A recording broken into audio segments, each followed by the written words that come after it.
pessoal? Bom, embora eu esteja falando muito sobre as disputas e o litígio americano, eu só o estou fazendo porque, como vocês sabem, a batalha final pelo controle do mundo está acontecendo lá, nos bastidores, né? Toda essa guerra de bastidores para reeleger o presidente Donald Trump, não é? Então, acho que o mais importante, entre muitas coisas que acontecem no mundo, é ficarmos de olho em tudo que está acontecendo lá, né?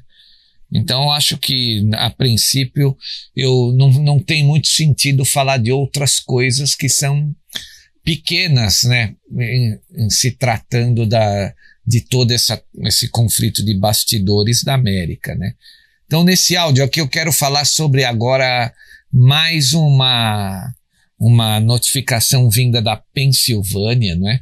Como eu disse no áudio anterior, o objetivo desses estados é que eles não querem que o Commonwealth, né, que é o órgão que controla as eleições nos Estados Unidos, escolham os delegados que vão votar lá no dia 14 de dezembro. Os legisladores republicanos, né, deputados e senadores de cada estado desses onde tem as pendengas, né, controlados pelos republicanos, eles estão querendo apresentar os delegados, né, indicar os delegados para votar no dia 14 de dezembro, e os legisladores da Pensilvânia já têm uma resolução formal apresentada para isso, não é? Saiu uma matéria também no blog Epoch Times, né, um jornal, que é um jornal sério, o Epoch Times, né? Ele é maior do que um blog, ele é um jornal. E a matéria é o seguinte, eu traduzi aqui também para a gente fazer uma análise. Olha, legisladores estaduais republicanos na Pensilvânia em 30 de novembro, hoje, né, apresentaram uma resolução formal para disputar os resultados das eleições de 2020.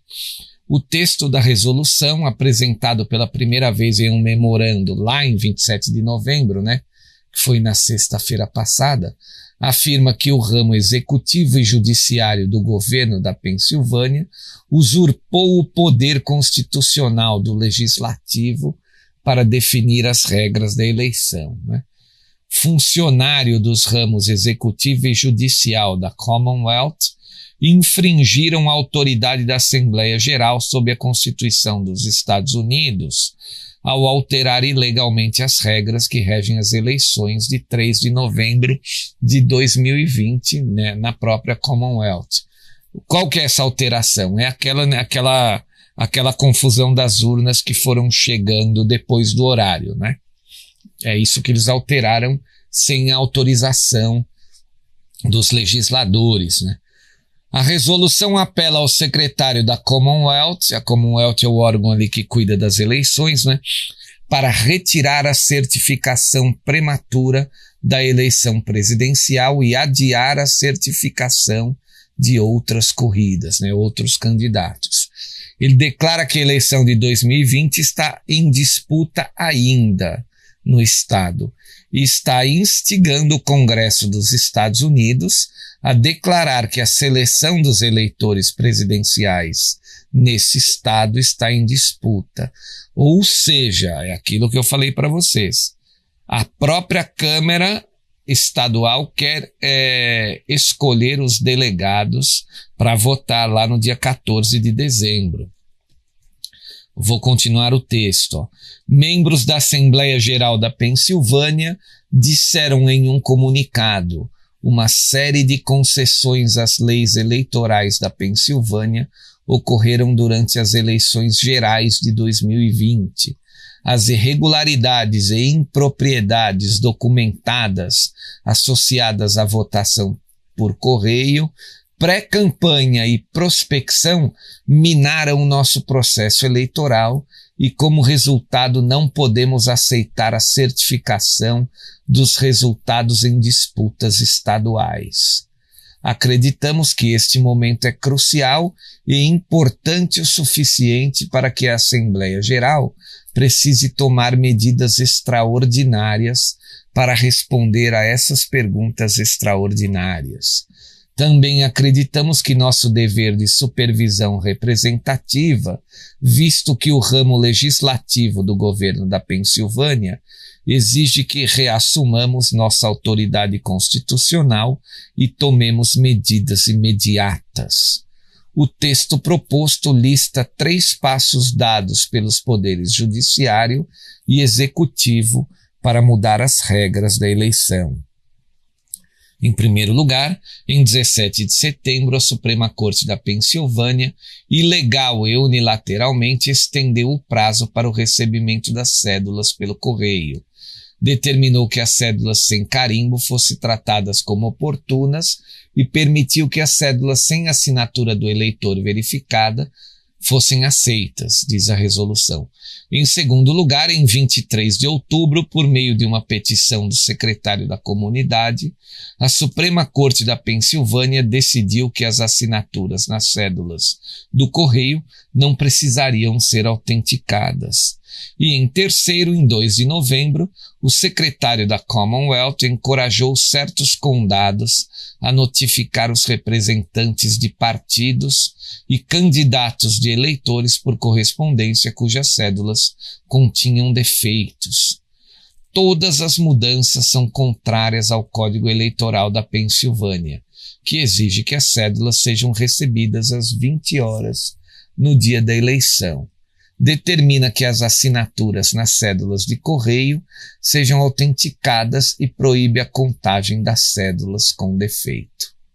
A resolução também lista uma variedade de irregularidades eleitorais e fraudes em potencial, incluindo as questões levantadas por testemunhas durante a audiência perante o Comitê de Política da maioria do Senado da Pensilvânia em 25 de novembro.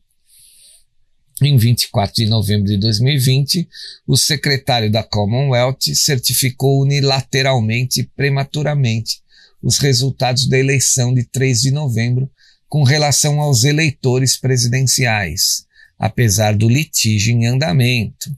A Câmara dos Representantes da Pensilvânia tem o dever de garantir que nenhum cidadão desta comunidade seja privado de direitos, de insistir que todas as eleições sejam conduzidas de acordo com a lei e de satisfazer o público em geral para que todos os votos legais sejam contados com precisão.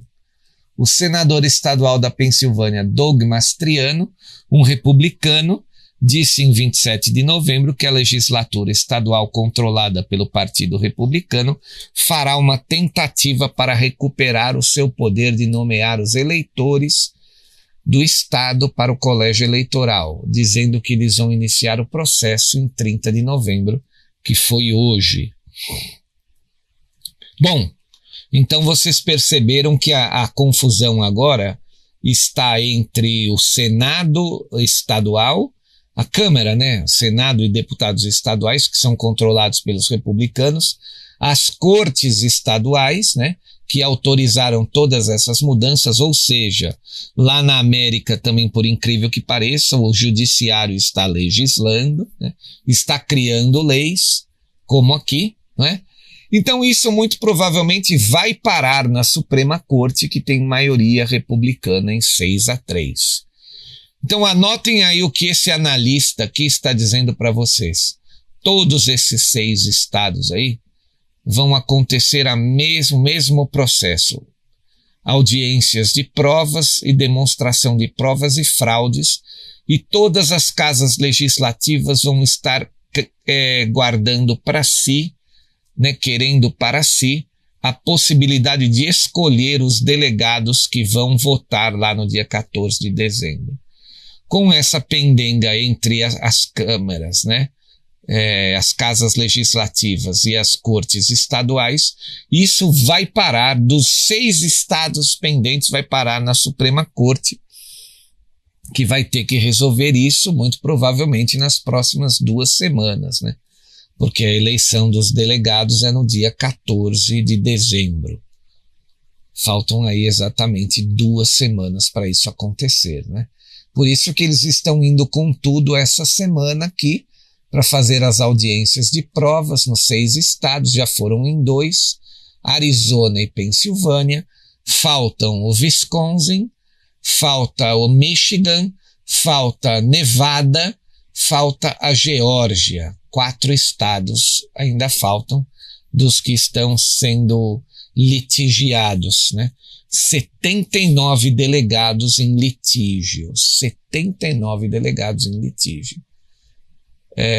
Agora, muito provavelmente a Suprema Corte Federal ela vai decidir se as câmeras, né, escolhem os legisladores ou se as Commonwealths estaduais escolhem os legisladores, não, os delegados, né? Se as câmeras escolhem os delegados, se as Commonwealths escolhem os delegados, ou se nenhum desses estados terão delegados no colégio eleitoral, o que significaria aí que nenhum dos 2 candidatos a presidente, tanto Trump quanto Biden, teriam os 270 votos de delegados, né, necessários para se eleger presidente. Aí a eleição seria indireta pelo Congresso. E nesse tipo de eleição, o presidente Trump tem a maioria, que é republicana. Então as perspectivas são muito boas e muito fortes. Tenham fé, a coisa vai virar. Ainda tem por trás de tudo isso os militares que não vão recuar, como eu digo sempre aqui no canal. Não há mais espaço para recuos. Quem recuar perde a guerra, perde o conflito. Obrigado a todos vocês, hein? Obrigado àqueles que colaboram com o canal, obrigado aos que compartilham os áudios. Valeu, pessoal! E aí, pessoal, Marcelo Rossi aqui. E eu quero convidar vocês para inscreverem-se em nosso novo canal. Na verdade, é um canal antigo que foi remodelado. Ele se chamava 100 anos de comuno-socialismo e nós mudamos o nome dele para Geopolítica e Comuno-Socialismo. Ele vai ser usado como um nosso canal reserva aqui, o canal número 2, porque nós não confiamos mais nesta plataforma, não é? A gente não sabe o que pode acontecer amanhã. Então eu peço a todos vocês que gostam dos áudios que se inscrevam também nesse nosso segundo canal chamado Geopolítica e Comuno-Socialismo. O link desse canal ele vai estar sempre na descrição dos novos áudios do Geopolítica e Operação Retomada e no espaço de comentários também. E quero também convidá-los a assistirem os vídeos históricos que estão disponíveis naquele canal. É um canal que foi feito para uma série que vai contar todas as tragédias que os comunistas praticaram em 100 anos, né? Desde que eles chegaram ao poder na Rússia, lá em 1917. Muito obrigado a todos e inscrevam-se lá naquele canal também, ok? Valeu, pessoal!